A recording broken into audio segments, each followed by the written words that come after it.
Thank you very much. It's an honor to have President Zelenskyy of Ukraine, and we've been working very hard, very close. So we've actually known each other for a long time. We've been dealing with each other for a long time, and very well. We had a little negotiation spat, but that worked out great. I think for both countries, I think for the world, actually, beyond both countries. And we have something that is a very fair deal. And we look forward to getting in and digging and working and getting some of the rare earth. But it means we're going to be inside, and it's a big commitment from the United States, and we appreciate working with you very much. And we will continue to do that. We have had some very good discussions with Russia. I spoke with President Putin, and we're going to try and bring this to a close. It's something that you want and that he wants. We have to negotiate a deal. But we've started the confines of a deal, and I think something can happen. The big thing is the number of soldiers, mostly at this point, but soldiers being killed. You're losing thousands of soldiers. So on both sides, we're losing a lot of soldiers, and we want to see it stop. And we want to see the money get put to different kinds of use, like rebuilding.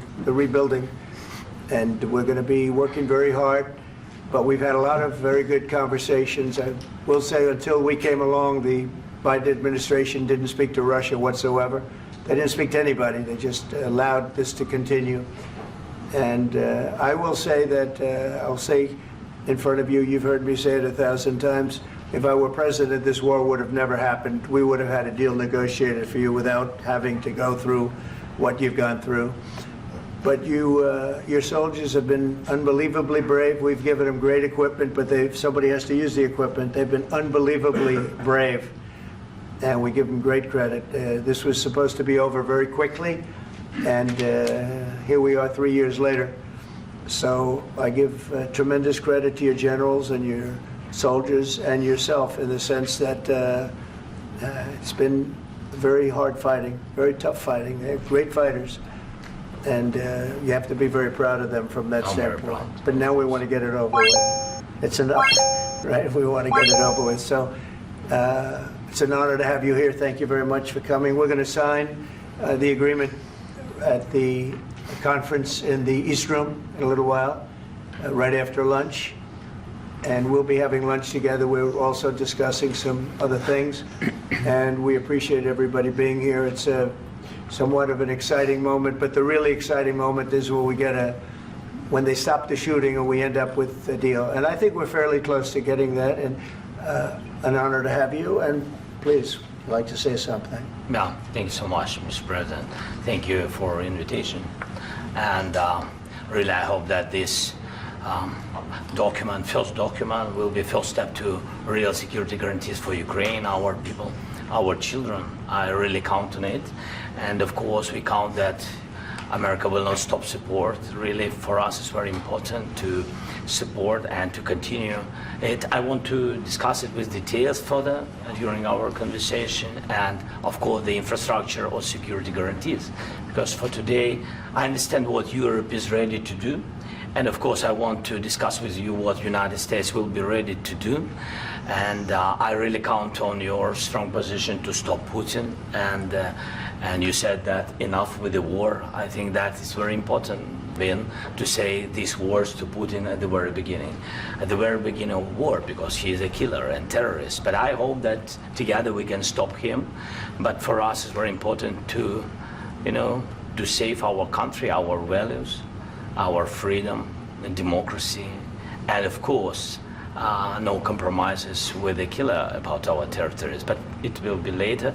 And of course, what I wanted, we spoke about it by phone with you about the drones production. We have very good drones production. I think the best one in the world for today because of the war.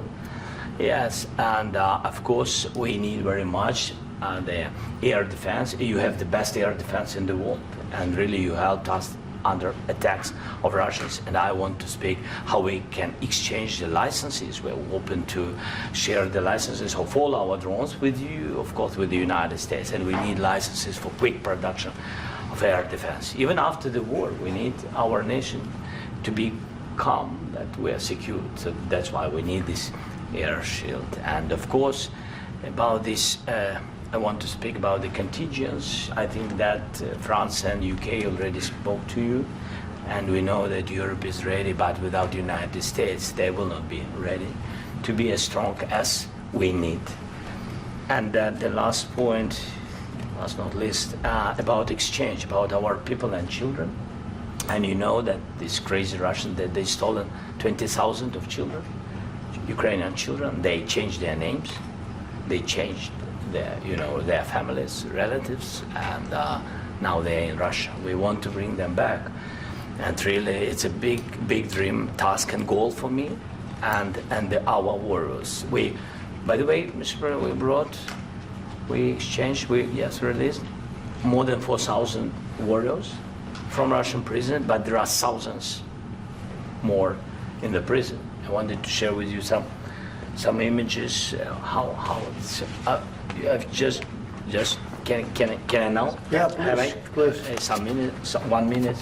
One minute. Just you to understand in what circumstances, in what situation they are, and what the attitude of Russia to our prisoners. That guys, just you before and after.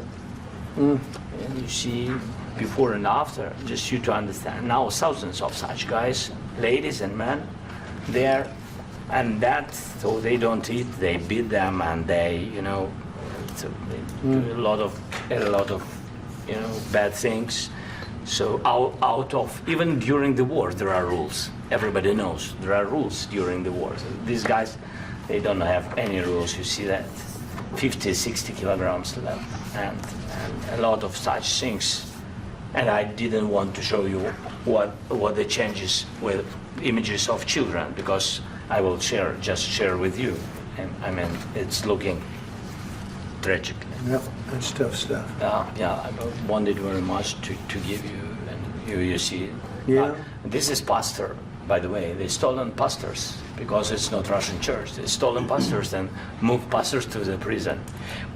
At the end of last year, we brought 3 pastors, and we could exchange them. And this is pastor, you see. Yeah, it's tough. Yeah. So I mean, this I wanted to show you, and this. So thank you very much. We want to get that ended, right? Yeah. Of course. We I will. think we will. And We have to, of course. do you have any questions, please? Mr. President. Thank you, Mr. President. With how much money is the U.S. going to put into the fund that is being created today, and how does this provide long-term security for Ukraine? Well, we don't know exactly how much, because we're going to be putting some money in a fund that we're going to get from the raw earth that we're going to be taking and sharing in terms of revenue. So it's going to be a lot of money will be made from the sale and from the use of raw earth. And as you know, our country doesn't have much raw earth. We have a lot of oil and gas, but we don't have a lot of the raw earth. And what we do have is protected by the environmentalists, but that can be unprotected, but still it's not very much. They have among the best in the world in terms of raw earth. So we're going to be using that, using it for all of the things we do, including AI and including weapons and the military, and it's really going to very much satisfy our needs. So it's something that just worked out really well. We have a lot of oil and we have a lot of gas, but we don't have raw earth. So this has just about every component of the raw earth that we need for computers, for all of the things we do. This puts us in great shape. And on long-term security for Ukraine, how does this provide? I think they're going to have great luck. I think once we make the agreement, that's going to be 95% of it. They're not going to go back to fighting. I've spoken with President Putin, and I feel very strong. I've known him for a long time, and I feel very strongly that they're very serious about it. And we'll make a deal. And when the deal is made, I don't think we talk about security. Everyone's talking about the other day. All they talked about was security. I said, let me make the deal first. I have to make the deal first. I don't worry about security right now. We have to have a deal, because right now, last week, 2,000 soldiers died on both sides. 2,000, and they're losing 1,000, 2,000, 3,000 a week. So as we sit here and we talk, people are getting shot and dying on the battlefield. And they're not American soldiers, but they're Russian soldiers and they're Ukrainian soldiers, and we want to be able to stop it. And we want to be able also to spend money on other things. We don't want to, this is a tremendous amount of money. And what the Biden administration did was terrible. They were giving money, but he had no security on the money. Europe, as you know, gave much less money, but they had security. It was in the form of a loan. They get their money back, and we didn't. And now, at least we're protected because the American taxpayer has to be protected too. But this is an incredible agreement for Ukraine because we have a big investment in their country now, and what they have, very few people have. And we're able to really go forward with very, very high-tech things and many other things, including weaponry that we're going to use in many locations, but that we need for our country. Mr. President, This allows us to do this. will you continue I'm sorry. sending military aid? Yes, go ahead, please. If I can just, yes. In the document, there is one of the very important points. If we speak about business and investment, we never had LNG terminals in Ukraine. This document will open. I mean, the next document, but anyway, here we see in the framework, we see a really goodwill for this. LNG terminals for us is very important, and I think for security of European continent. We have the biggest storage, gas storage. We have the biggest in Europe. Yes, and we can use it. Use it for LNG. Use it for LNG, and we will do it. And really, we can help Europe because Europe really helped. President Trump said that they made less support, but they are our friends and they are our very supportive partners. They really gave a lot, Mr. President. They did. They gave a lot, but they gave much less. No. Much less. No. No. No. Okay.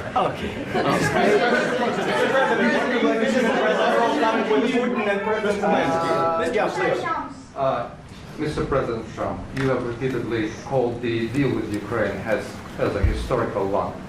And as a President of the United States, you make historical decisions in other issues which affect America and other world. So what place in the world history do you want to take? And do you associate yourself with any famous historical figures? Yeah, I'd say George Washington, Abraham Lincoln. I would say I'm far superior to George Washington and Abraham Lincoln. Now, you know I'm only kidding, right? Because when I say that, the fake news is going to go wild. They're going to say he considers himself to be better than Washington. But you never know. You never know. I don't compare myself to anybody. I'm here to do a job. We've had a great 35 days or whatever it might be, a month, a little more than a month. We've accomplished tremendous amounts. Not only this would be a very great achievement if we could get the war stopped and get them back to normalization. I think that's going to happen. We've had very good talks on both sides, as you know. But I think we've done a very good job, just generally. If you look at all of the things we've done in 30 days, they're saying there's never been a opening for a president. The first month, there's never been a first month like we've had. And this is one of the very important things. This, to me, is one of the most important things because we have tremendous death taking place as we speak. And I don't want to have that. You know, think of the parents, whether they're in Russia or Ukraine, think of the parents of all these people being killed needlessly. They came to our territory. Should have never started. This would have, if I were president, this would have never started. Mr. President, where has out your conviction? Mr. President, will you continue sending military aid to Ukraine after the U.S. signs this agreement with Ukraine? Yeah, we're going to be continuing. To President Zelensky, do you feel like the U.S. is on your side? That President Trump is on your side at this moment? What do you think? He wants to know, do you think that, sort of a stupid question. I guess we wouldn't be here if I wasn't. I think that the United States on our side from the very beginning of occupation, and I think that President Trump on our side, and of course, I'm sure that the United States President will not stop support. This is crucial for us. It's important for us. Yes. And Putin, the president speaks about the people and the soldiers which are dying, but they came to our territory, they came to our land. They began this war, and they have to stop. And I think this is the question, with really the most important question. Can President Trump, I hope yes, with some other allies, to stop Putin, withdraw these enemies, our enemy, withdraw these troops from our land? And I think that you asked about the history, I think that if President, or when, he will stop Putin, if President Trump will bring peace to our country, I think he will be on this wall. I think. We've had very, very good talks. What about military aid to Ukraine? President Zelensky just said that there will be no compromises with Vladimir Putin. I just wanted to ask both of you, firstly, are there compromises that you think that President Zelensky is going to have to make? And President Zelensky, is there anything that you think you may be able to offer or bring to the table, for example, elections? Thank you. I think you're going to have to always make compromises. You can't do any deals without compromises. So certainly he's going to have to make some compromises, but hopefully they won't be as big as some people think you're going to have to make. That's all. That's all we can do. I'm here as an arbitrator, as a mediator to a certain extent between two parties that have been very hostile, to put it mildly. They've been very hostile. There's been a vicious war. There's been a vicious war. You know, it's a very level battlefield, and those bullets go out, and as I've said many times, we were talking about it with Pete, many times the only thing stopping those bullets is a human body. And in the case we're talking about, generally young human bodies are stopping a lot of bullets. It's dead level. That's why it's great farmland. It's great land. It's great farmland, but there's very little protection against the bullets that are being, and other things that are being shot. So all I can do is see if I can get everybody at the table and get an agreement. And I think we're going to end up with an agreement. Otherwise, I wouldn't probably be even here today. Mr. President, I've got two questions for you. You think ultimately your legacy will be the peacemaker and not the president that led this country into another war and ended foreign wars? And I've got a question. I hope it will. I mean, I hope I'm going to be remembered as a peacemaker. This would be a great thing if we could do this. I'm doing this to save lives more than anything else. Second is to save a lot of money, but I consider that to be far less important. So I hope I'm going to, thank you, Brian, for that question. It was a nice question. I hope I'll be known and recognized as a peacemaker. This would be a great thing to solve. This is a very dangerous situation. You know, this could lead to a third world war. This was headed in the wrong direction. If this election were lost, if we didn't win this election, and by the way, we won it by a lot. That was a mandate. We won every swing state. We won the popular vote by millions and millions of votes. We won everything.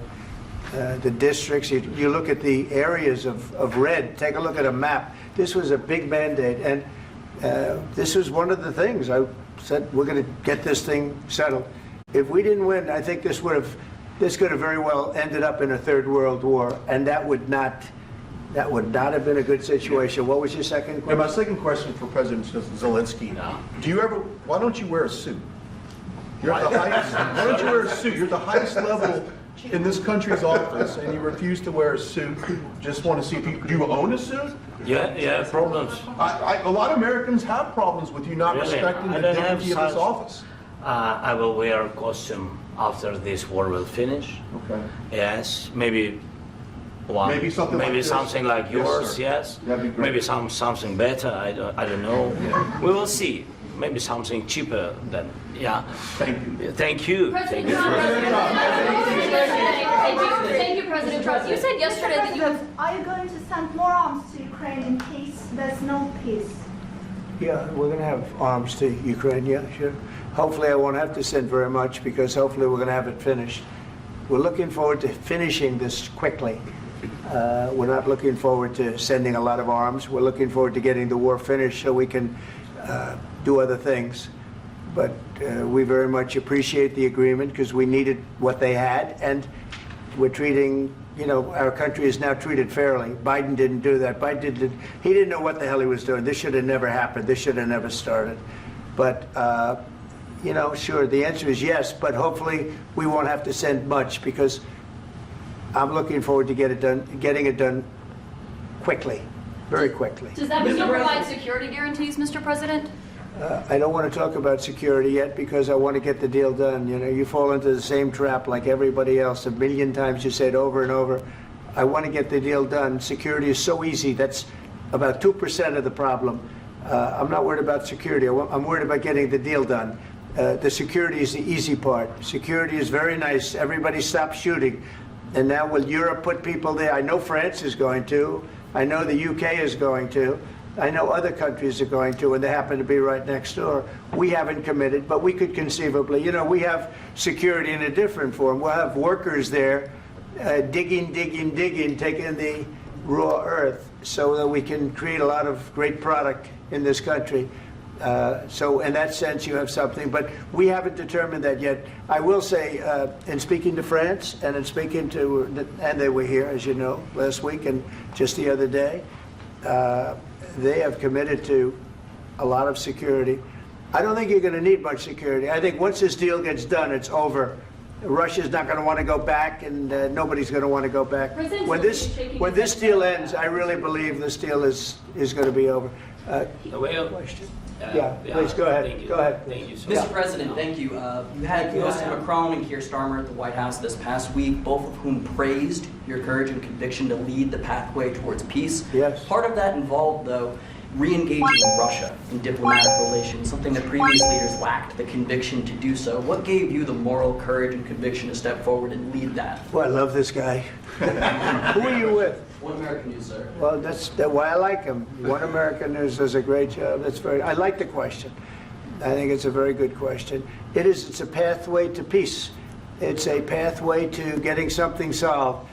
And I feel that as the head of this country, I have an obligation to do that. Plus, we're very much involved. We got involved. It's too bad we got involved because there should have been no involvement because there should have been no war. And there shouldn't have been October 7th. That would have never happened. As you know, Iran was broke. They had no money to give to Hezbollah. They had no money to give to Hamas. They were stone cold broke. And then under Biden, they became rich as hell. They went from no money to $300 billion in a period of 4 years. And they gave a lot of that money away, and you see what happened. And that's a real mess also that we hope to be able to solve. But no, I appreciate your question very much. I feel I have an obligation to try and do something to stop the death. If I can answer, yes, if I can answer, Please, sorry, please. And I do like your clothing, by the way. Yeah, really? Even though I think he's a great guy, by the way. But I don't know if you two like each other. But you know what? I think he's dressed. I like this guy. I think he's dressed beautifully. So I have more serious things than answer on such Yeah, question. sure, that's I will okay. answer on more That's serious a good question statement. if I can. That's good. Yeah. So please, about security guarantees and about just ceasefire. We can't just speak about ceasefire and speak and speak. It will not work. Just ceasefire will never work because I'm like a president. I have this experience, and not only me. Ukraine before my presidency, from the 2014, Putin broken 25 times. 25 times he broken his own signature. 25 times he broken ceasefire. But he never broke to me. He never broke to me. No, you were the president. You were the president during. He never broke to me. In 2016, you've been the president, Mr. President. You've been the president, but he had, of course, not with you, but he had during those period. He had conversations with our side, and we had Normandy format. The France, Germany, Ukraine, and Russia, and he broken 25 times. That's why we will never accept just ceasefire. It will not work without security guarantees. Security guarantees, maybe President is right about this document and other, but this document is not enough. Strong army is enough because his soldiers afraid, Putin's soldiers afraid of our soldiers when we're strong enough. If we are not strong enough, if we are empty, if our storage is empty, we can't defend our land. Today, he knows that we have all the world knows that we have meeting. Yes? Why he's using ballistic? Putin today using ballistic on our hospitals, schools, and etc. Ballistic. So he knows that we are here and that President Trump is really have goodwill to stop this war. And you hear now the president. So why he's using? So he doesn't want to stop. He doesn't want. But I hope that we will do it. Really, we'll do it. Security. When we speak about security guarantees, when the Europeans are ready for contingents, they need USA backstop. If there will not be United States, we will not never have any contingents, strong contingents from the Europeans, because they don't want to divide alliance connection between the United States and the main and strongest ally and Europeans. And this is crucial, this is important. That's what we want to speak about very much. This is very important. And air defense. So air defense, really, we have big deficit with all these systems, and we need to provide this. We need it very much. Otherwise, Putin will never stop, and will go further and further. He doesn't want. He hates us. You know, it's not about me. He hates Ukrainians. He thinks that we are not a nation. He thinks, and he shares these thoughts. I think maybe with your team also. I don't know, but with all the Europeans, in media, officially and not, he always said that there is no such country, such nation, such language, and such life like Ukrainian. No, he really doesn't respect all the Ukrainians, and he wants to destroy us. And you are right, Mr. President. That's 2%. This document, maybe other documents. Probably the most common question that I'm asked as a professor at Hillsdale is, what happened to my country? You know, when they poll America. Right, Mr. President. That's 2%. This document, maybe other documents, it's a very good start, very good, but it will not enough to stop this person. Should Russia pay to rebuild Ukraine? Mr. President, after Should Russia pay to rebuild Ukraine? They have to pay. This question you This didn't is the like rule. because- This is the rule of because the war. I'm This is sorry. the rule of the war. During all the centuries, all the history, this is the rule of the war. Who began, those pay. Do you agree This with is the that? rule. Putin began this war. He has to pay all money for innovation. He has to pay. Of course, some Russian assets, what we have in Europe, about 300 billion, we can use them. We can use for innovation and buy military support from the United States also. We can do it, but it's not enough. It's not enough. Under these circumstances, do you envision a trilateral summit with Putin and President Zelensky? Wait 1 second. I asked this question that you didn't like because I wanted to know if you want to position yourself in the middle between Russia and Yes. Ukraine or on the Ukraine's No, I'm in the middle. I want to solve this thing. I'm for both. I want to get it solved. And it's wonderful to speak badly about somebody else, but I want to get it solved. If we can solve it, great. If we can't solve it, they're going to have to fight it out, and who knows what's going to happen. But I want to see it get solved. May I follow up? One more question about U.S. troops in Europe. After Russian invasion of Ukraine, your predecessor sent additional troops to Eastern Europe, including Poland, my country. Yeah. Are you committed to keeping these troops on the eastern flank of NATO in the future? I'm very committed to Poland. I think Poland has really stepped up and done a great job for NATO. As you know, they paid more than they had to. They are one of the finest groups of people I've ever known. I'm very committed to Poland. What about Baltics? Poland's in a tough neighborhood, you know. What about the Baltics? The Baltics, they got a lot of, it's a tough neighborhood too, but we're committed. We're going to be very committed, and we're committed to NATO. But NATO has to step up, and the Europeans have to step up more than they have. And I want to see them equalize, because they are in for far less than we're in, and they should be at least equal. You understand that? Why is the United States, we have an ocean in between, why is the United States in for so much more money and other things as Europe? With that being said, and as you said, they've also been obviously very helpful, but we have put in far more than they have, and I think they should equalize. Mr. President, Please, go ahead. Can I ask you about the agreement again today? What changed between the first time that Secretary Bessent gave President Zelensky the agreement and today for the signing? We made a deal. So What was the I'm just- deciding factor? I'm a business person. We made a deal. That's what changed. Along with mineral- I didn't think we were going to make a deal. and we ended up making the deal, so that changed. Mr. President, when and how do you envision a trilateral summit with President Zelensky and Putin? I don't know, under but these well, they circumstances? don't like each other, I can tell you that. Okay? They do not like each other. This is not a love match, and it's unfortunate. That's why you're in this situation. The United States should not have allowed this to happen, okay? The United States, run by a man that didn't know much, I'm going to be very nice, run by an incompetent person, very incompetent person, should never have allowed this to happen. I've stopped wars. I've stopped many wars. My people will tell you, I stopped wars that nobody ever heard about. I stopped wars before they ever started. You can look at some of, I could give you a lot of nations that would tell you right now they were probably going to war. I could tell you right now there's a nation thinking about going to war on something that nobody in this room has ever even heard about. Two smaller nations, but big, still big. And I think I've stopped it. But this should have never happened. Mr. President. About sorry, just a second. About any negotiations. First of all, I want really to tell you, and I think that everybody understands that Ukraine, more than Ukrainians, nobody wants to stop this war.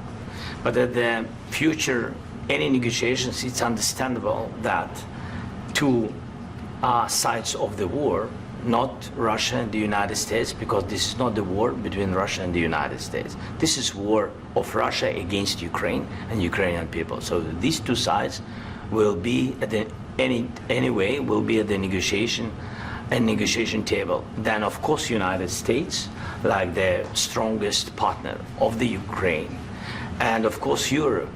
I think Europe is very important. I want to speak about it with the president. Yes, Europe is very important for us because we really defend Europe for today. All Europeans really recognize that we are defending the line, and they have real life, and our people are dying. That's why they helped us. And also, it's about the NATO. Yes, between, like the president said, you have big, nice ocean. Yes, between us. But if we will not stay, Russia will go further to Baltics and to Poland, by the way. But first to the Baltics. It's understandable for them because they've been in the USSR. You know, they've been one of the republics of the USSR, and Putin wants to bring them back to his empire. It's a fact. And when he will go there, if we will not stay, you will fight. Your American soldiers, it doesn't matter, do you have ocean or not, your soldiers will fight. Mr. President, would you be willing to visit Ukraine, maybe Kyiv or Odessa, which is known to be at the Riviera or the Black Sea? It was my question. I'm sorry. I don't want to talk about Odessa now. Let's not talk about Odessa. I want to talk about making a deal, getting peace. We don't have to talk about Odessa, but a lot of cities have been destroyed. A lot of cities that are not recognizable. There's not a building standing. No. And a lot of things have Mr. President, you have to come and to look. No. We have very good cities. Yes, a lot of things have been destroyed, but mostly cities alive, and people work, and children go to school. Sometimes it's very difficult. Sometimes closer to front line, children have to go to underground schools or online, but we live. Ukraine is fighting and Ukraine lives. This is very important. And maybe it's Putin is sharing this information that he destroyed us. No, he lost 700,000 people, 700,000 soldiers. He lost everything. Yes. So, Mr. President, one more. I mentioned Poland. Please, go ahead. When did you last speak with President Putin, and what did he say that? A couple of days ago. And what did he tell you that gave you the assurance that he wanted peace? Well, that's what I do. My whole life is deals. I know pretty good. And I've known him for a long time. I've dealt with him for a long time. He had to suffer through the Russia hoax. You know, Russia was a hoax. It was all Biden. It was nothing to do with him. So he had to suffer through that, and he was able to do that. I think that he wants to make a deal, and he'd like to see it end. That's all I do. That's what I do. My whole life, that's what I do, is make deals. And I'm in the middle of a mess, because this is a real mess. It's a very dangerous one. If this doesn't get solved now, it's not going to get solved for a long time. So I hope we're going to get it solved. In the back, please. Thank you, Mr. President. Prime Minister Starmer claimed repeatedly that his government believes in free speech and was not engaged in censorship. But his country's government arrests people for memes and thought crimes, and even more worrisome is pressuring American companies to censor Americans on its behalf. How can he be a reliable, trustworthy partner when he says things that are demonstrably false on such an important topic? Well, we actually spoke to him about that yesterday, and we thought they took it very, very much too far. JD was very strong on it. So was I. So was Marco. And we've been speaking to him about it. Marco, would you like to say something about that? Yeah, we have concerns, obviously, with the conduct of those, particularly as it impacts Americans. And there's real concern that American speech, which is online, could fall into the hands of British or any country's jurisdiction. And so this is a point the Vice President made at Munich, and I think it's a very compelling one, that what unites us with Europe, as much as anything else, is these shared values, and one of them being free speech. And so if Americans are threatened by it, we're going to need to take action in that regard. Mr. President. It's actually a very important question. We spoke about this in detail with the Prime Minister, the Foreign Secretary, and others at lunch yesterday. And I know that Secretary of Commerce Lutnick followed up in private meetings last night. This is really important. We believe Americans have the right to speak their mind, even if we in this room disagree with them. They have the right to speak their mind in the public square, which is often online these days. And we're going to defend that right as it pertains to American companies and American citizens vigorously if we have to.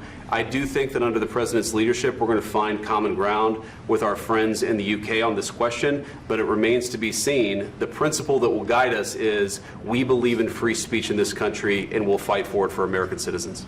Mr. President, on the deal, is there any other oil and gas component to the deal? Is it all critical? A little bit. We'll see. On LNG? But we're not really looking for that so much. We got a lot. We have more than anybody in the world, by far. So no, we're not talking about it too much, but a little bit. I think it affects also, but for the most part, no.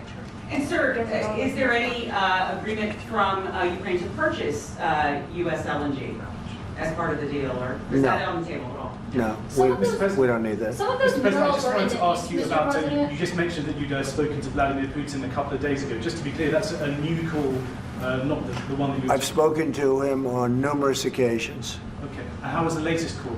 What did you discuss? How did it go? Are you serious with that question? I am. I'd love to know. It went well. I think we're going to have a deal. On the minerals deal, Mr. President, some of those minerals are in the east of Ukraine, not far from the front lines and in areas that Russia has occupied. Will you direct President Putin to withdraw his forces from those areas if there's U.S. interest? Well, we'll take a look at the time. We have a lot of area. It's a very big area we're talking about, so we'll take a look. I'll study that and I'll see. And who would protect those minerals if they are U.S. interests? Would that be Ukrainian forces? They'll be protected. European The agreement forces? will protect them. U.S. The forces? agreement, yeah, we're signing an agreement. You know? Right, but what if Russia tries to invade or there's Russian aggression in their spots? I just told you, I don't think that's going to happen. And if that were going to happen, I wouldn't make a deal. If I thought that was going to happen, I wouldn't make a deal. Some people may wonder why. You know, they ought to focus on CNN on survival, not asking me these ridiculous questions. Focus on surviving, because CNN's got such low ratings. I don't think they're going to survive. Let's go. Please, Since I already mentioned Poland. Poland was under Russian control for decades after the Second World War. When I was a kid, I looked at the United States not only as a most powerful country, richest country in the world, the country that has great music, great movies, great muscle cars, but also as a force for good. And now I'm talking with my friends in Poland, and they are worried that you align yourself too much with Putin. Your message for them? Well, if I didn't align myself with both of them, you'd never have a deal. You want me to say really terrible things about Putin and then say, "Hi, Vladimir, how are we doing on the deal?" That doesn't work that way. I'm not aligned with Putin. I'm not aligned with anybody. I'm aligned with the United States of America and for the good of the world. I'm aligned with the world. And I want to get this thing over with. You see the hatred he's got for Putin. It's very tough for me to make a deal with that kind of hate. He's got tremendous hatred.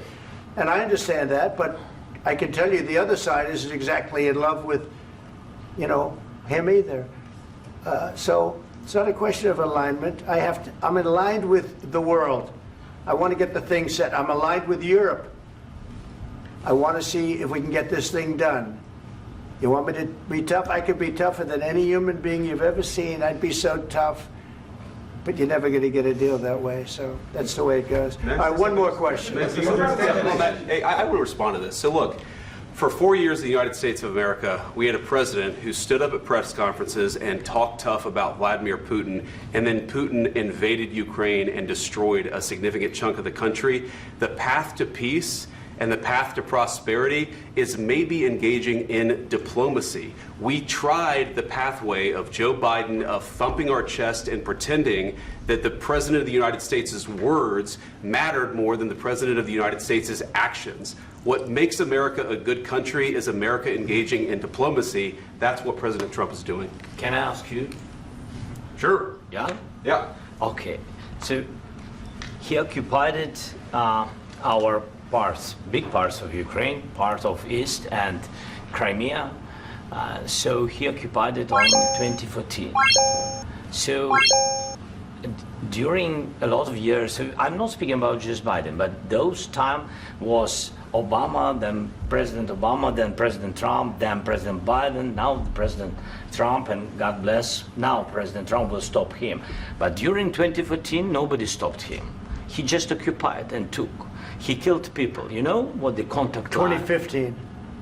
2014. 2014 and 2015. 2014. Yeah. So I was not here. Yeah, but That's exactly but- right. Yes, but during 2014 till 2022, yeah, the situation the same. The people have been dying on the contact line. Nobody stopped him. You know that we had conversations with him, a lot of conversation, my bilateral conversation, and we signed with him, me, like a new president.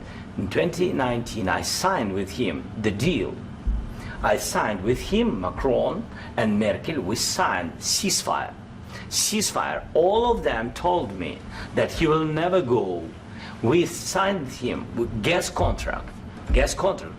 Yes, but after that, he broken this ceasefire. He killed our people and he didn't exchange prisoners. We signed the exchange of prisoners, but he didn't do it. What kind of diplomacy, JD, you are speaking about? What do you mean? I'm talking about the kind of diplomacy that's going to end the destruction of your country. Yes, but if you Mr. are not President, strong- Mr. President, with respect, I think it's disrespectful for you to come into the Oval Office and try to litigate this in front of the American media. Right now, you guys are going around and forcing conscripts to the front lines because you have manpower problems. You should be thanking the President for trying to bring an end to this conflict. Have you ever been to Ukraine that you say what problems we have? I have been to. Come once. I've actually watched and seen the stories, and I know what happens is you bring them on a propaganda tour, Mr. President.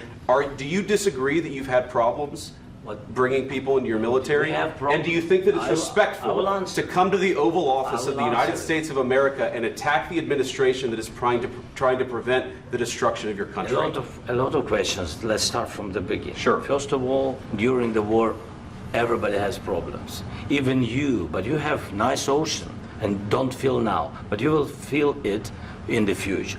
God bless. You don't know that. God bless. You don't God know bless. that. You Don't- will not have gotta- a war. Don't tell us what we're going to feel. We're trying to solve a problem. Don't tell us what we're going to feel. I'm not telling you. Because I'm you're in no answering on this position to question. dictate that. That's Remember exactly what this. you're doing. I'm not You're in dictating. no position to dictate what we're going to feel.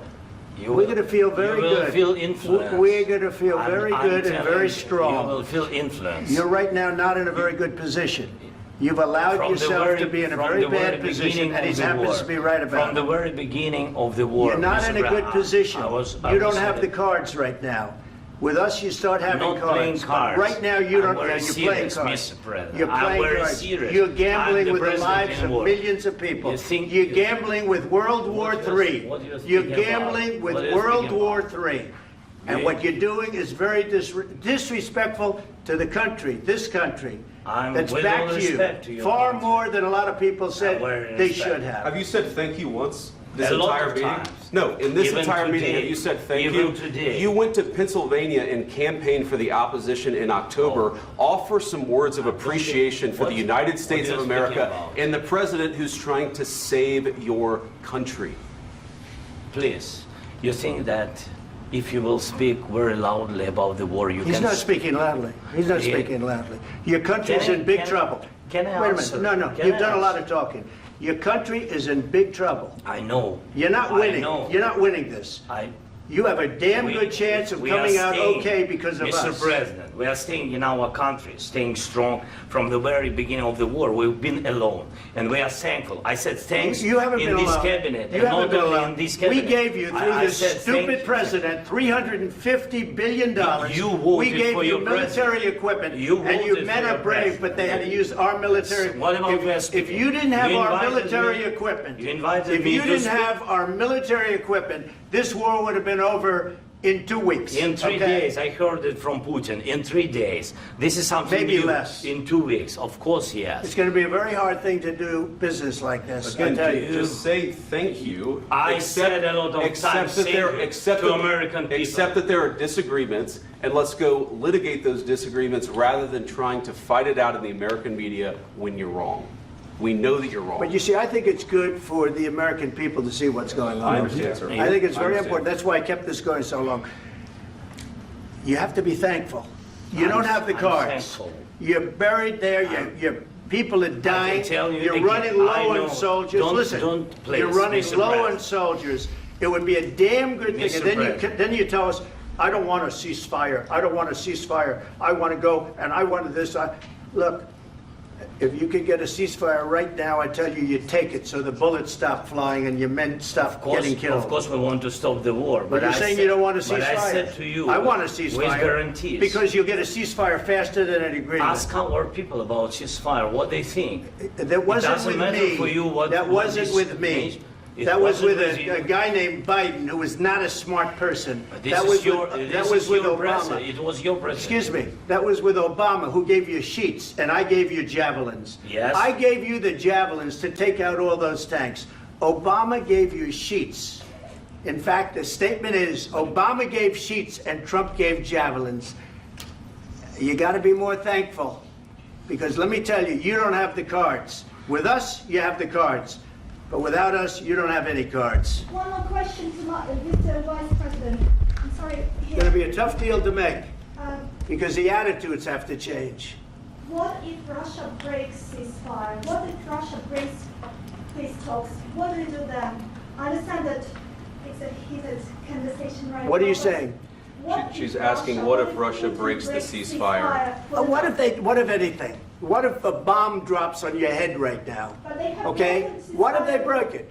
many I don't know. They broke it with Biden, because Biden, they didn't respect him. They didn't respect Obama.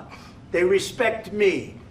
But what Let me tell you, Putin went through a hell of a lot with me. He went through a phony witch hunt where they used him and Russia. Russia. You ever hear of that deal? That was a phony Hunter Biden, Joe Biden scam. Hillary Clinton, Shifty Adam Schiff. It was a Democrat scam. And he had to go through that. And he did go through it. We didn't end up in a war. And he went through it. He was accused of all that stuff. He had nothing to do with it. It came out of Hunter Biden's bathroom. It came out of Hunter Biden's bedroom. It was disgusting. And then they said, oh, the laptop from hell was made by Russia. The 51 agents. The whole thing was a scam. And he had to put up with that. He was being accused of all that stuff. All I can say is this. He might have broken deals with Obama and Bush, and he might have broken them with Biden. He did, maybe. Maybe he didn't. I don't know what happened. But he didn't break them with me. He wants to make a deal. I don't know if you can make a deal. The problem is, I've empowered you to be a tough guy. And I don't think you'd be a tough guy without the United States. And your people are very brave. But you're either going to make a deal or we're out. And if we're out, you'll fight it out. I don't think it's going to be pretty, but you'll fight it out. But you don't have the cards. But once we sign that deal, you're in a much better position. But you're not acting at all thankful. And that's not a nice thing. I'll be honest, that's not a nice thing. All right, I think we've seen enough. What do you think? What's huh? this negotiation? This is going to be great television, I will say that. All right. We'll see what we can do about putting it together. Thanks, sir. And I need the back of this. We'll see. I don't know.